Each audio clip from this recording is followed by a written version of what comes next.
Introducing our Cumberland sausage with a creamy cider sauce served over our incredibly cheesy mashed potato. Here's the raw material for our dinner tonight.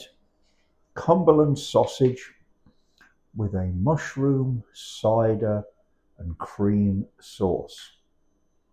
Now, Cumberland sausage, not like ordinary sausages. These actually came from COSTCO and I really like them. But when we get back to the American kitchen, we're going to make some Cumberland sausage and we'll do that in a separate video. And the spicing's a little different. A lot of black pepper, which I think you can see in these sausages here. And the spice blend will typically be nutmeg, mace, occasionally ginger, alongside some herbs like sage and marjoram. Finally, these have to be to make them commercially viable, but traditionally, Cumberland sausages are sold in a spiral coil. They're not twisted and cut into individual lengths. And here are the sausages as they came out of the air fryer.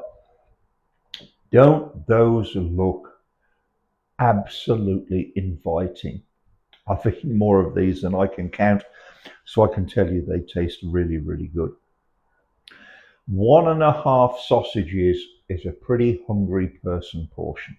So that's what we're going to do. I'll probably cut them in half before we mix the sauce over them. We're going to serve our Cumberland sausages over a rustic mash. This is 2 big potatoes mashed with my special masher and ricer, which we've tested here on the channel in the past. I'll put a link to that in the description. Probably 8 tablespoons of Dissigny French butter mixed in already. We're going to put some Parmigiano Reggiano in here for cheesiness, and we'll use warm milk or cream to really get this beaten up to a lovely tasty bed for the sausages. Here's the cider we're using for our sauce tonight. As you can see, it's got quite a high alcohol content, and in case you're wondering, yes, I have had a sip, but we will have to cook that off.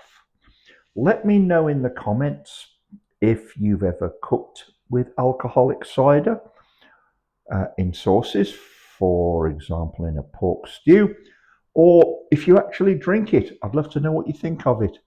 Let me know. Here are our mushrooms for the sauce. We're going to cook these down till they're well cooked down, remove them, make a roux, then put our cider, calvados cream in, thicken the sauce, add the mushrooms back, serve them over the sausages. We've added a little garlic powder, onion powder, and in a fit of madness, a small sprinkle of ginger as a salute to the Cumberland sausage spice mix. Here's the roux cooking. I may let this one get a little nutty before we add the cider. So we added a splash of calvados and mixed it in. If you don't have any calvados, don't worry, just add a little more cider if you need it. Here's our cream, and we'll mix this in, see how the thickness looks, add a little more cider if we need to, and then add the mushrooms back in. Then our sauce is done. Creamy, cidery, calvadosy, mushroomy sauce ready to pour over the sausages. So here's our plated sausages, the cider, calvados, mushroom, creamy sauce over the super cheesy, creamy mashed potatoes. I think you'll want to give this one a try. I've had a taste. By God, folks, this is absolutely to die for.